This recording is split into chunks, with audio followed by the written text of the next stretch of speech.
Hey, Halas Huddlers. It's been a while since we've been talking a Bears loss. This one went down to the wire again. This is they said it on the broadcast, the cardiac Bears. That's what it feels like here in Chicago. Um, oh, it was just so close. There was so many like little things that just could have went their way. And we'd be talking about another Bears victory over the 49ers. Instead, they fall short in a shootout, 42-38. Both defenses couldn't stop anyone. It just, they got one more stop than the Bears did. Started out hot. Justin, let's just dive right into it, man. I don't know. My emotions are all over the place right now. Yeah, I mean, I think the caption right there at the bottom of the screen says it. It was a shootout. And Bears fans of a certain age, actually of any age probably, don't know what it's like to be a part of a shootout type of game. And we've seen the Bears pull off lots of crazy victories this season, which is why we were still at the edge of our seats till zeros on the clock today, thinking they still could pull that off. And I mean, to be honest, you weren't too far off of pulling off another miraculous win. But they're the type of team that I don't think other teams are going to want to play. You went into a hostile environment on the road. Niners had a lot to play for. I mean, next week they're playing for the 1 seed and for their division. So they still had everything to play for. And the Bears gave them all they could handle. At certain points in the game, you could just see it that Ben Johnson was calling this like, hey, we're a part of a shootout. We're capable of this. I can't remember the exact down and distance, but they went for it on a 4th down that, maybe that wasn't an easy call to make, and they converted. And lots to really like here. Let's not forget, last time you guys were doing a show, they were not the NFC North champs. Due to the fact that the Ravens beat Green Bay yesterday, the Bears now are the division champs. You will host a playoff game, and that's not going to be easy no matter who it is. We now know they'll either be the 2 seed or a 3 seed. I guess we could talk a little more about that a little later. More on just the game itself. What do you got, Rob? Yeah, so before I get to that, you guys can see I'm wearing my Jeff Dickerson hoodie today. This is in remembrance of him. It's been 4 years since Dickerson's passed away. Really hope that his son is doing all right because he lost both his parents within a short amount of time. But, shout out to the Dickerson family. And if you guys are watching this, please hit the like and subscribe button. I always forget to do this in the recap episodes, but go hit the like button. Please subscribe if you have not subscribed to this channel yet. We're trying to build this community up. As far as the game goes, I mean, to me, it came down to 3rd downs, right? So you got the San Francisco 49ers were 7 of 10 on 3rd down, 1 for 1 on 4th down. The Bears were 6 of 12. So just, not horribly different, right? But it just, I don't know. It just seemed like the Bears could not get off the field. There was no pressure again outside of a few times by Austin Booker, who flashed. Montez Sweat was just nowhere to be seen. Jervon Dexter didn't really do much either. Maybe a little bit in the run game. But look, Christian McCaffrey started off super hot. Like, he was just dominating the Bears front to the point where it felt like McCaffrey was single-handedly winning this game. And then Brock Purdy just kind of, was like, all right, now that you're just going to watch out for McCaffrey, I'm going to do my thing. And I'm just going to hit where I need to, throw where I need to throw. Wasn't concerned about, not converting on 1st and 2nd because they knew they were getting those 3rd downs. The middle of the field, like 15 yards deep, was just wide open way too consistently. I'm really curious to see the all-22 because I want to see who's really at fault for a lot of that coverage. I said it in the chat. Nashawn Wright definitely looking like he does not deserve to be going to the Pro Bowl as much as I was, upset that he got that snub. Just left and right, just allowing guys to get wide open. And it's just really frustrating to see. Frustrating is true, but I think you might be forgetting something, which is you're going up against Mike Shanahan designed offense, and it's kind of like going against a Ben Johnson designed offense. I mean, these are two of the better play callers, schematic guys, and you knew this is what the 49ers were. And even without George Kittle, they look great. I mean, Trent Williams goes down, I think, on the first play of the game, which was a pick 6 by the Bears. It's almost like we forgot that ever even happened. But you were going up against a very good offensive team. that, like I said before, needed this win. But to be able to go blow for blow with them, that's not what we're used to. And so we could talk all day about what the defense didn't do. But I thought on offense, Caleb looked very, very good. And at one point in the chat, I said the future is now. Luther Burden, unfortunately, the very last play of the game, he's injured, and he already had an injury designation coming into this week, but looked incredible out there with his ability to run after the catch, create explosive plays. The other guy that stands out is Loveland. And so it's unfortunate Rome Odunze is sidelined with an injury, and I'm watching the Bears now. They're a contender. This is going to be an exciting playoff run, but I'm also figuring and looking into this future, and the future looks really bright. So I'm still excited, even though the outcome was obviously not what we would have wanted. There's no reason not to be excited. Look, this is a legit playoff game. Like, this is literally what a playoff game, what you would expect from two powerhouse offenses. To your point, Kyle Shanahan has been doing this for years, right?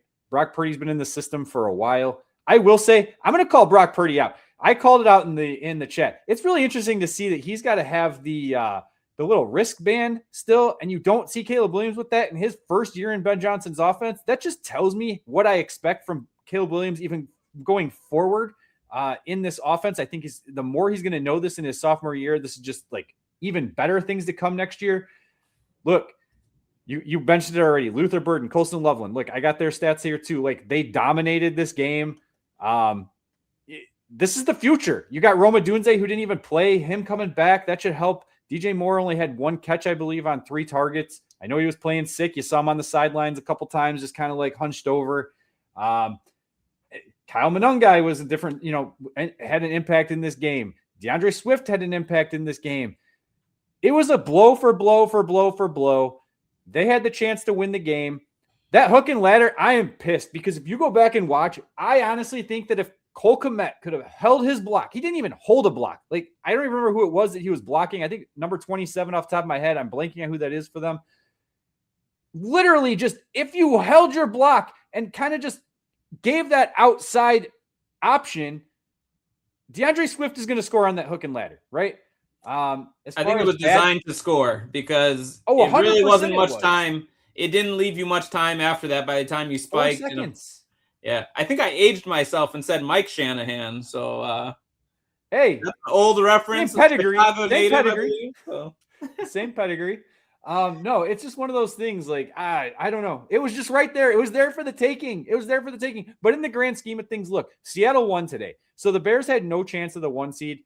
They did. It's a very small chance, right? So they would have to. If they won, they would have. They would have had to win out, and San Francisco would have had to beat Seattle. The thing is that if San Francisco lost today, they would have no shot at the 1 seed. So it wouldn't have made any sense for them to push their players in that game. They'd be playing for pretty much nothing. I think they would have locked in the 4 seed. So they probably would have rested against Seattle and just went into the playoffs trying to get healthy. I don't think they would have actually tried to win that game. Therefore, the chances of them getting that 1 seed would have been pretty small. Now it's pretty much just, it's gone, right? It's gone. They had to win out. But there's even a chance now you fall from the 2 to the 3 seed because the Eagles win. So you lose out. Maybe you lose to Detroit. Now you're going to drop to the 3.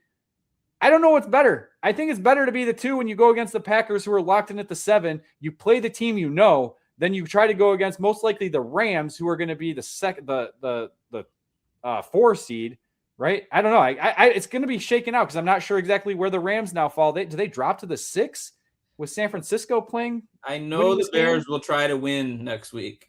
I know they're going to try to play very hard and win. Okay, 2 is better than 3 because there's no guarantee that the 1 seed, after having their bye, doesn't blow it just like Detroit did last year.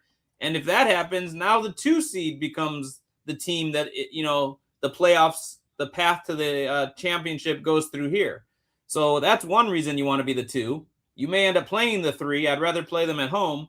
But I think they're definitely going to shoot for the highest seed they can get. But no matter what, you're hosting a playoff game. Some team is going to have to come to Chicago in January and beat a Chicago Bears team that has shown the ability to play in a lot of different styles.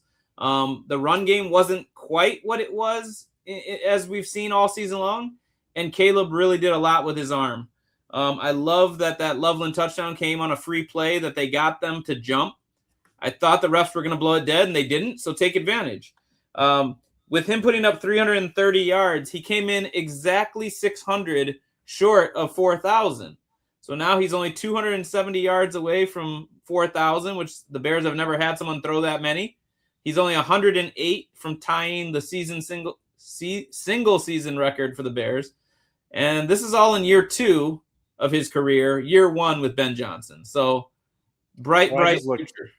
I just looked and figured it out, right? So, okay, if Seattle wins, the Rams win, and the Bears lose, and the Eagles win, right? So the Bears would fall to the 3. It's dependent on the Eagles winning on where the Bears would fall, and it's dependent on the Bears losing, right? They would fall to the 3. The 49ers would actually be the 6th seed. So it would be Bears 49ers rematch, right? In Chicago. Now, if the 49ers were to win and Seattle were to lose, right? But the Rams still win against Arizona, which is highly likely, then the Rams would be the 6th seed. So then, again, depending on what happens with Chicago and Philly, the Bears would play the Rams. If the Bears win, it doesn't matter what the Eagles do. That's what they need to do. They need to take care of Detroit, win that game. Detroit is playing for nothing, right? Other than maybe pride. I don't even know if they would play Goff. I guess we'll have to see. The Bears would then get the 2 seed and play the Packers. Again, I want Ben Johnson. They're playing their guys. I want the Packers. I want the 2 seed. So, and that means the Packers. Doesn't matter. But you're the 2. You're home against everybody except whoever gets that 1. And right now, I mean, you're as good of a story of a team that can make a run, I think, as any team out there. You mentioned the Eagles. Like, Bears went into Philly and stomped the Eagles. But I'll tell you what, the Eagles look like a team right now that a lot of teams wouldn't want to play in the playoffs. So it's going to be a fun one. Hopefully they position themselves nicely. But so far, Ben Johnson's pattern is he loses the first game to a division foe, and then he comes back and bounces back, and you know he's going to want to beat Detroit. And you just said a win locks in the 2 seed. So to me, it's a huge game. I expect the Bears to come out ready to go and lock up that 2 seed. Yeah, and I think to your point, he's going to break Kramer's record. 38-38 was that record. There's been an asterisk, right, because he gets the extra game. But, the Detroit Lions defense right now is so banged up. There is a good chance that he can get 270 yards and he could get to that 4,000-yard mark. But I don't think that Ben Johnson or Caleb Williams cares about it. I think all they care about is that W, getting that 2 seed. I hope Luther Burden is all right. I want to see him come back. Hopefully Roma Dunze is all right. He comes back. I just want this team somewhat healthy for the playoffs. I don't know what they got to do on defense because they've gotten healthier on defense and they're just struggling. Jalen Johnson, he came up huge on that big tip to start the game that got the TJ Edwards interception for the pick 6. But then you see him, just pulling up again and not hitting tackles and then taking out his own player instead. And I know he's not playing 100%. A groin injury, like what he was going through is tough, but I don't know. It's this whole thing just really sucks that they lost today, but I'm not down, right? Like it's more positives out of this game. I feel like at least offensively than there is anything. And they had chances to win. Look, Caleb Williams' worst throw, in my opinion, was probably the one where he put the ball in the dirt. He had 2 guys in his face, throwing off his back foot, but you saw him throw flat-footed to that bomb to Luther Burden.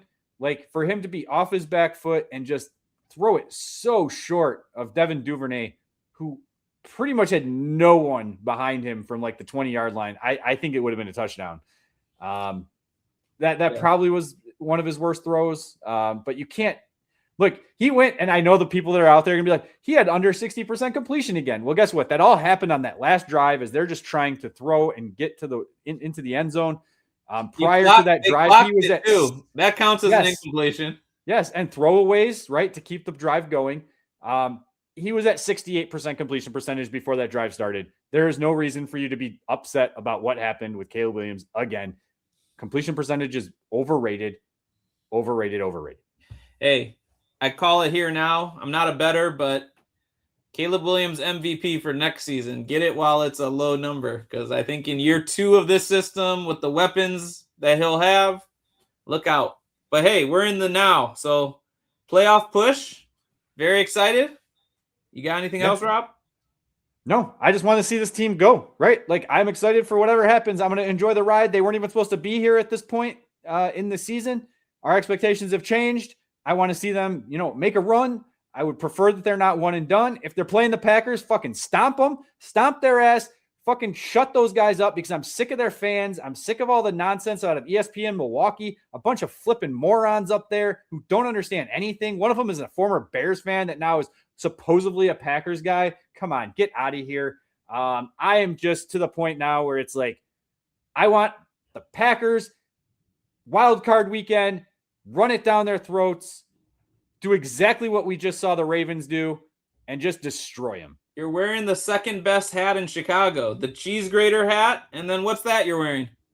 It's the Halas Huddle hat. Oh, right. We got some new swag. Love it. On the way, and we got some swag that's going to certain subscribers that I'm just waiting for the shipment to get in. It was a partial shipment that got us this one here. But we probably should do another giveaway soon for division champs. And we have, yes, we will be doing a giveaway soon. It'll be bigger, I think, than a Halas Huddle t-shirt. We haven't decided on what it's going to be or what's going to be required, but something is going to happen in the next week or two. Tune in, and if you're not a subscriber, because that's going to be part of it, you got to be a subscriber. Hit that subscribe button right now. Let's go Bears. Go Bears. Go Bears. Go Bears. I don't care that you lost. Get excited. Pumped up. Let's go. Go Bears. Bear down. Claws up. That's right. Is that the Packers always?